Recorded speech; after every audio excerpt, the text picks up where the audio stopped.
So Davies, do you want to speak to it? Thank you, Madam Chair.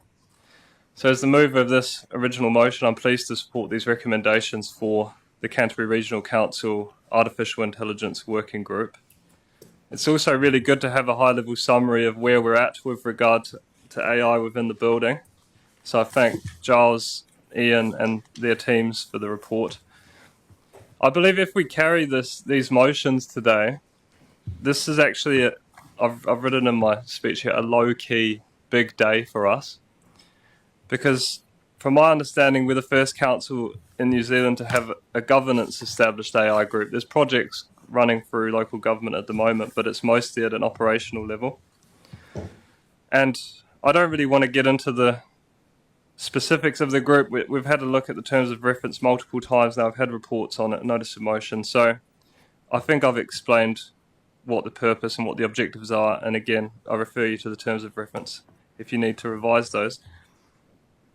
But this process will unfold both organically and artificially. And I like the word of the use of the word organic within the report to talk about how AI is being used already. And there's a few points I will reflect on. When we had a little bit of publicity around this, and when members of the public who have raised this with me, I thank them for this. I had some emails and phone calls about it, had a couple of meetings, and there's such an enthusiasm for AI out in the community. And I really honour that. And the funny thing that they raised was around the people or the positions that voted against the notice of motion around the energy consumption. And that's an interesting one. But Genevieve and also Paul's points are valid. And why do AI data centres cost billions? Like the one that's Meta is building in Louisiana at the moment. It's 1,000 hectares. It's got a $10 billion US price tag. And to put that into perspective, that's 30 of those stadiums. And that's all private capital. It's because AI workloads require very, very powerful processing units and enormous power generations equivalent to the consumption of a small city. And they also need advanced cooling systems to keep those digital brains from melting down. So, in a science fiction reference, let's hope that those data centers have a kill switch, because pulling the plugs out is still the quickest way to kill a bug that force quit won't. And we know the nightmarish futures depicted in science fiction. So I will finish with a reminder to councillors to Rocco's Basilisk, which is a story and a thought experiment that posits a future benevolent artificial superintelligence that may punish those who knew of its potential existence but didn't actively contribute to its development. So I say, let the record show today who voted for or against these motions, because if the machines take over and start looking at ECan's minutes, I want to be on the right side of the aisle. Councillor Swiggs. I'm gonna support the motion. I think this is really awesome and good work, Joe, for bringing it in. I just was reminiscing on Monday night. I had a residents meeting, and the residents group had gone to a number of their constituent MPs and asked them specific questions. And one of those questions that they asked and they reported back at the meeting was, "Do you use AI?" And they hadn't asked any of us as elected members, but I stood up and I said, I use AI. I couldn't have got through my doctorate without using Grammarly, and Grammarly is a form of artificial intelligence. I'm dyslexic, I look at words differently, and it's really a struggle for me to write sometimes. That's just one application for where AI is useful. It's not the big out there kind of scary thing that a lot of people think. We're all using it within our day-to-day lives, and it is making things easier for us, but it is also making things complicated and more complex for us. And one of the things that I'm really concerned about with AI is the privacy and ethical considerations with artificial intelligence, especially with generative AI.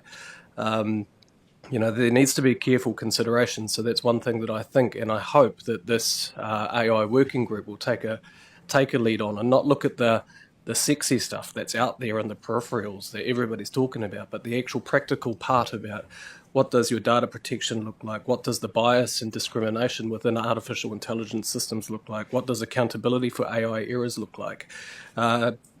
Transparency and mitigation, and what are the things that we can do in that. So that's what I'm excited for with this working group. Not the look at this, but I do want us to be leading some of that space, because we do need to demystify some of the scariness around artificial intelligence, and I think if we focused on some of those areas, I think we will help a long way to give confidence to people, especially when it comes to some of the changes that we're going to face in New Zealand, and the amount of data that's coming in.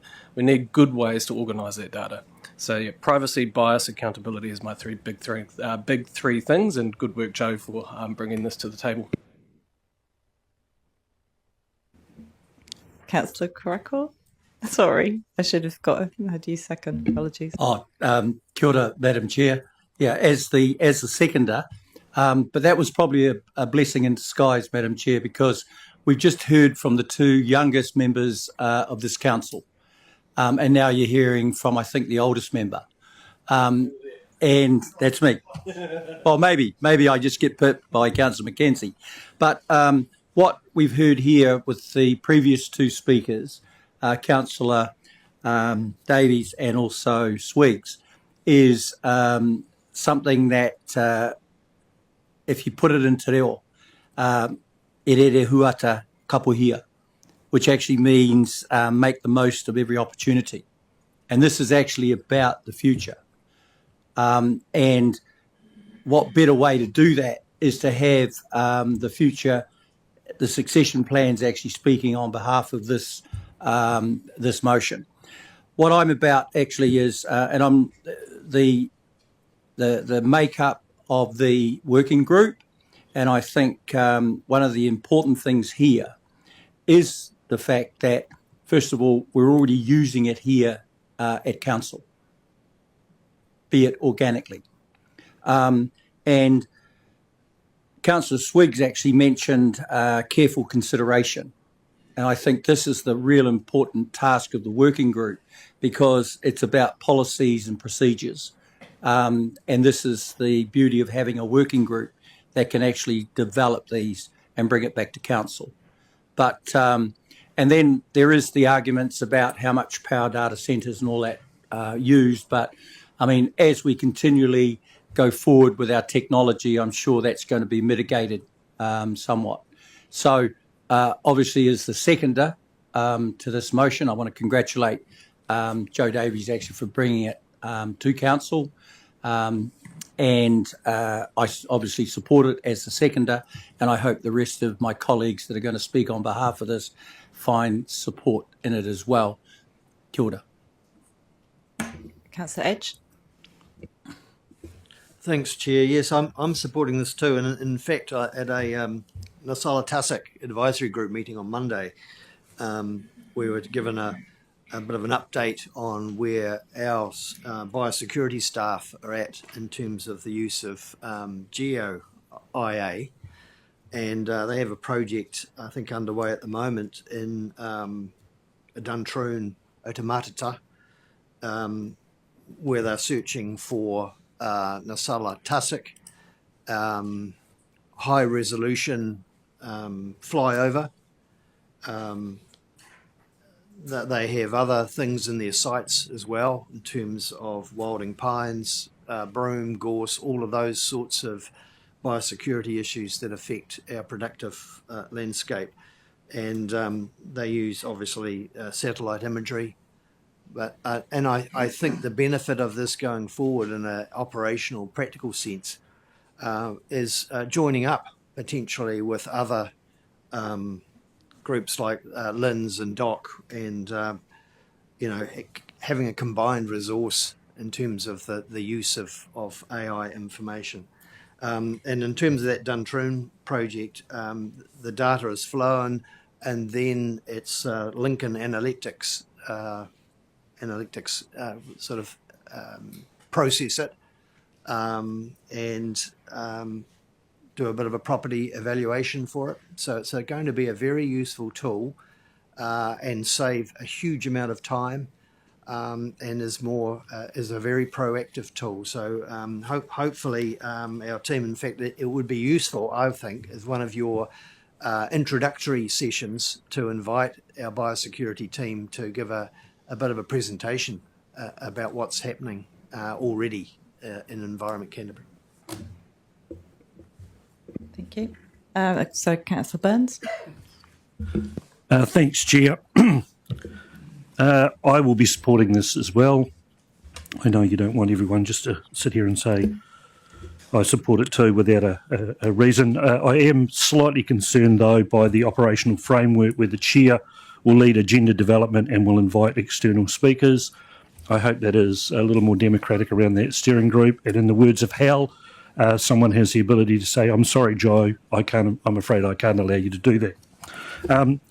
The other concern that was raised, Councillor Karako said he was concerned by the makeup of the working group. I said at the council meeting, when it came to AI and looking at that group of members proposed, it screams AI. So I don't think you need any concerns there. So again, I'm sure you will be prudent with what sounds a little amount of money, $20,000, but I think it's great. Well done. I've got Councillor Ward online. Yep. I'd just like to firstly congratulate Joe for bringing this to the council table. As a middle-aged councillor, I mean, I've always embraced new technology during my farming days, and I think that this is just the next step. Is here for all of us to accept this new technology and the challenge, and is, you know, and our working group going forward. I have concerns about, you know, maybe as Councillor Swiggs raised about, you know, people finding out information that shouldn't be, but I still think that this going forward, that we need to support this working group, and we need to embrace this technology, and I see it as an opportunity for all of us. Thank you. Thank you. And we've got Councillor McKenzie. Thanks, Vicky. When I think of AI, I think of the new technologies such as using sex semen, but that's probably inappropriate. Look, I relied on the late Chris Allen for my advice on all sorts of technological advice, and he did an RPS in 10 minutes using AI, which I thought was actually more intelligent than anything we were going to create, spending $35 million or whatever. So I'm a huge fan of artificial intelligence, even if I don't understand a word of it, and so I support this motion. Councillor Robinson. I support the idea of this because I also use AI, and I think it's really good for collating information that is already available in some sort of digestible order. However, I still can't justify setting up a group for this, and also the $20,000 that we really, you know, if that was removed, maybe I'd consider it, but I don't think we should be using another $20,000 on something that is pretty much readily available anyway. Sure, if people want to get together ad hoc and talk about AI and sort things out, that's cool, but I don't think we need this whole process to put people together and spend $20,000 doing it. That's just my opinion, and I don't mean to be negative, but I just, at the moment, with everything going on and all the things we've got ahead of us, I don't think $20,000 spent on this is a wise move, but that's just me. I won't be supporting it. And Councillor Sunkel. Thank you, Madam Chair. I do support this, and I genuinely support it. And I just have a couple of points in my professional life where I was when I first became an ambulance officer and a paramedic to where I am today. The uplift in technology of understanding of all the interventions as the world moves on. We constantly learn as a professional, and my expectation is that our staff within this building will be doing the same as professionals in their professional development and taking up the opportunities. So for me, it's not so much informing or advising our staff as to what they might do, because I absolutely believe as professionals they will be taking those opportunities. Maybe it is for us to present some of those opportunities. The challenge for me as a slightly older than middle-aged person is how do I apply these technologies and how do I fully understand these technologies and thoughts and ideas that I can use them and be fully understanding of where the organisation takes it. So for me, if we spent up to $20,000, we're not saying we are spending, I think it's critically important that we all understand how we can utilise AI technologies, whether it's GP chat or whether it's biotech or a bunch of things. So for me, I want to fully understand a little more than I do today. And as my brain improves after previous events, this is something I really want to understand. So I really do support. Thank you. Okay, so just so for I would say my bit, and then obviously go back to the mover for rounding up. So I'm totally recognise the significance and importance of AI, and I think the potential for increasing efficiencies is going to be enormous, particularly when we do use so much data. It's really obvious, and of course then the data security is really important as well. I think my slight concern, I do share some concerns alongside Councillor Robinson, although it sounds like the 20 grand is if it's needed. My concern isn't so much actually spending money on bringing presenters in, but that it seems to only be okay for this working group or for a working group. But when we've had other presenters come in and I've asked if I can get travel expenses for them, that's a no-no because it's setting a precedent. So I'd like to understand more about when we can pay presenters and when we can't. That's really where, but that's something for us to figure out, I think, as an organisation and what the differences are, because it would be useful to have advice in some other topics that actually we need to set up a working group in order to be able to bring in some of that expertise, whereas we can't do it if it's just through a committee. So that's where I'd like some further advice, but it's on a tangent really at this point. So I will be supporting this, and but I also hope that councillors who aren't on the working group officially will be welcome to actually observe as well. And I understand it will be done. This will be public meetings and publicly accessible. So because I think we can all learn from this. There's so much out there to know. Kia ora. Councillor Davies. You don't want to speak to it again. Okay, so we'll take the vote then. So all those in favour, please say aye. And those against? Aye. I think that was a late 4, I think, from Councillor Ward. Yes, that's correct. Yeah, and then an against from Councillor Robinson. So if we can, do you want that recorded? And Councillor Diche. Oh, and Councillor Diche against. Was that, sorry, Paul? Correct. Yeah. Okay, so 2 against. Do you want that recorded? Yes.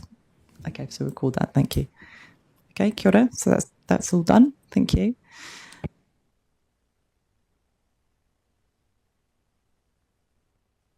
Yeah. Oh, so that's carried.